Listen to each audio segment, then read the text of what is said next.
काल परवा आसूमध्ये जो प्रकार घडला तो प्रकार अतिशय निंदनीय होता.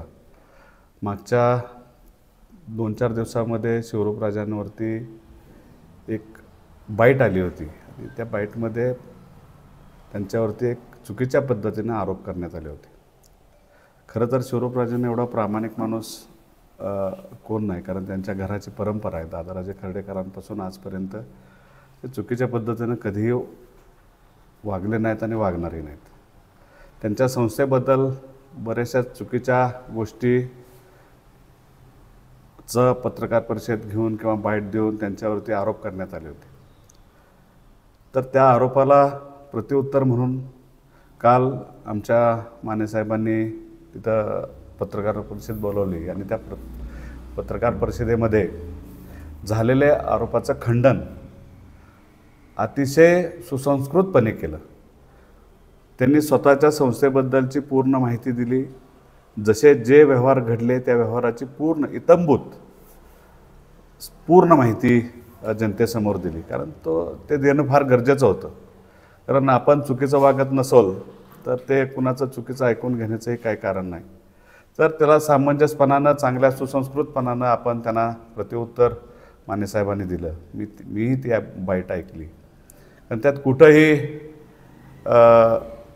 रागवून चिडून चुकीचं वक्तव्य त्यांनी कुठं दिलं नाही. अतिशय चांगल्या पद्धतीनं प्रत्येक सोसायटीचा विषय असेल, त्यांच्या डेअरीचा विषय असेल, त्यांच्या आणि इतर काही सहकारी संस्था असतील त्याच्या संदर्भातचे सगळे जे विषय असतील ते अतिशय मुद्देसूद मांडले आणि ती पत्रकार परिषद त्यांनी संपन्न केली. आणि त्याच्यानंतर जो प्रकार संध्याकाळी घडला तो अतिशय चुकीचा होता. मग त्यांना ते पाहवलं नाही किंवा त्यांच्या कुठल्या नेत्यांना ते कदाचित सुसंस्कृतपणा आवडलं नसेल, म्हणून माने साहेबांच्या आमच्या घरी जाऊन त्यांना चुकीच्या पद्धतीनं बोललं गेलं आणि दहशत निर्माण करण्याचा प्रयत्न केला. तर त्यांच्या पाठीशी कोण असतील, त्यांची कोण ताकद असेल, तर त्यांना माझं सांगणं आहे की आपण चुकीच्या पद्धतीनं जाऊ नका, तालुक्याला चुकीचं वळण लावू नका. आम्ही लोक कुठल्याही गोष्टीचं राजकीय भांडवल करत नाही किंवा जिथं चांगलं चाललं आहे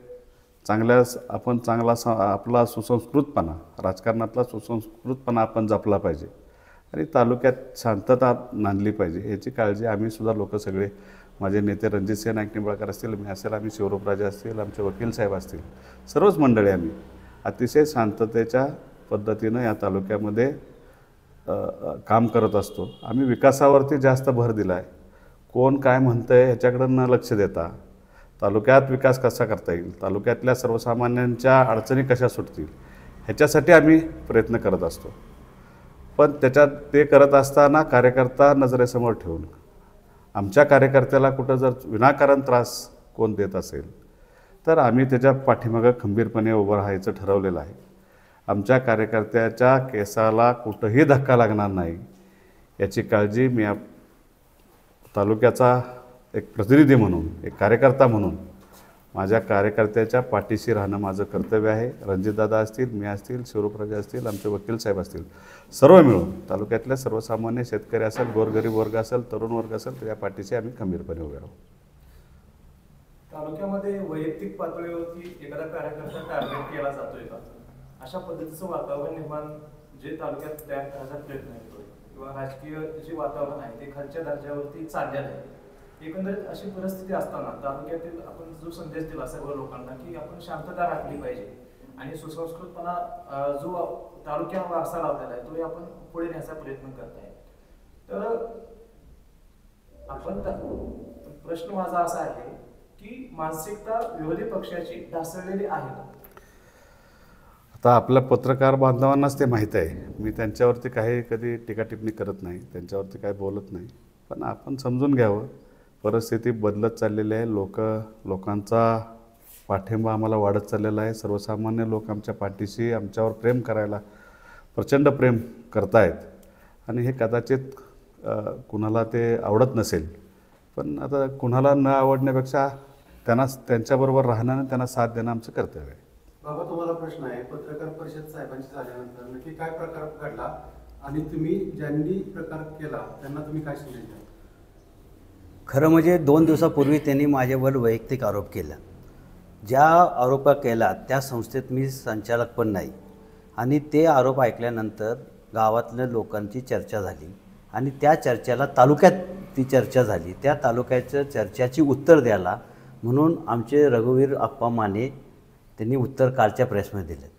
आप्पांचं बॅकग्राऊंड म्हणजे ते एक रिटायर्ड डेप्युटी आयुक्त आहेत GSTमध्ये आणि त्यांनी कालचं तुम्ही जर त्यांचं प्रेस ऐकलं असेल त्यांनी कुणालाही वैयक्तिक त्यात बोलले नाहीत, परंतु पार्श्वभूमी सगळ्या संस्थांची, मग आमचं डेअरी असेल, आमचं सोसायटी असेल, काळेश्वर ट्रस्ट असेल, कदापित आसूकर कसं वागायचं आणि सगळं त्यांनी सार्वजनिक अतिशय व्यवस्थित समजुतीपणे सांगितलं. त्याच्यानंतर हे जे सांगितलं की हे थोडक्यात तोंडात थप्पड मारण्यासारखं झालं त्यांच्या आणि हे सर्व रामरायांचे कार्यकर्ते आहेत आमदार साहेब. त्यात एक साखर कारखान्याचा संचालक आहे, त्यात त्यांचा संस्थेचा एक शिक्षक आहे. मला दुःख वाटते जर शिक्षक संस्थेचा दारू पिऊन फुल येऊन शिव्या देतो, हातापाई करतो, असे लोक जर त्यांच्या संस्थेत शिक्षक म्हणून काम करत असतील तर आमची पुढची पिढी आम्ही जे त्यांच्या ताब्यात दिली आहे त्या पुढच्या पिढीचा आमदार काय होणार आहे हे कुठे तर रामरायांनी विचार करायला पाहिजे आणि त्यांच्या कार्यकर्त्यांना लगाम लावायला पाहिजे. आमच्या कार्यकर्त्यांना पण राग आला असेल, परंतु आम्ही आमच्या कार्यकर्त्यांना सांगितलं की राजकारणात असताना की जे विरोधक बोलतात, काही वैयक्तिक बोलले तरी सहन करायची आपली शक्ती पाहिजे. आपण लगेच कोणाच्या घरी येऊन जाऊन भांडण करू शकत नाही, ही आमची संस्कृती नाही. आम्ही आमच्या पद्धतीने उत्तर दिलं. त्यांनी काय केलं, काल असोत वातावरण एवढं तापवलं की अख्खं गाव 500 ते 1000 लोक ह्यांच्या घरामध्ये जमले. असं झालं की ह्यांच्या मागं प्रत्येक जातीचा आणि समाजाचा माणूस त्यांच्या मागं आमदार साहेब रात्री 1 वाजेस्तोपर्यंत त्यांच्या घराला तिथं राखून होता आणि ह्यांचं सत्य आहे म्हणूनच ह्यांना एवढं लोकांनी पाठबळ दिला. आणि हे कुठे तर गावात थांबायला पाहिजे आणि हे थांबवण्याकरता त्यांनी त्यांच्या कार्यकर्त्यांना आवर घालायला पाहिजे. आता सातारा जिल्हा परिषद आणि पंचायत समित्या निवडणुका लागत आहेत आणि ह्या निवडणुका डोळ्यासमोर ठेवून याचं कुठेतरी राजकारण करून कुठेतरी तुमच्यावरती आरोप केले जात आहेत का? त्यांना आरोप जे करायचे असतील, जरूर हे आमदार आपलं जिल्हा परिषद स्वारिक सदस्यांची निवडणूक लागणार, नगरपालिकेची निवडणूक लागणार.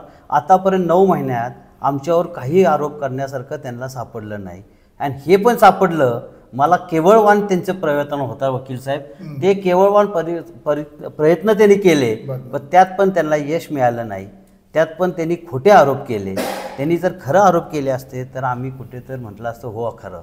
पण जर एवढा मोठे माणसं 30 वर्ष सत्तेत राहिलेले माणसं, त्यांचे कार्यकर्ते त्यांनी सांगून खोटे आरोप करत असतील आणि त्या खोट्या आरोपाला जे एखादं व्यक्ती त्याचं खंडन करून तुम्हाला सांगत असेल आणि मग तुमचे कार्यकर्ते त्याच्या घरावर जाऊन रात्री दारू पिऊन त्याला जीवाची धमकी देऊन आणि मी तुम्हाला जीव मारणार असं केलं, असं FR पण आज आम्ही पोलीस चौकीत दाखल करून आलो आहे. जे काय घडले ते आम्ही FR पोलीस चौकीत दाखल केले. तुम्ही किती जणांवरती गुन्हे दाखल केलेत? आणि ते आम्ही 3 जण करत, जे 3 जण त्यांच्या घरात गेले ते केले. आम्ही सत्यच गुन्हे दाखल केले.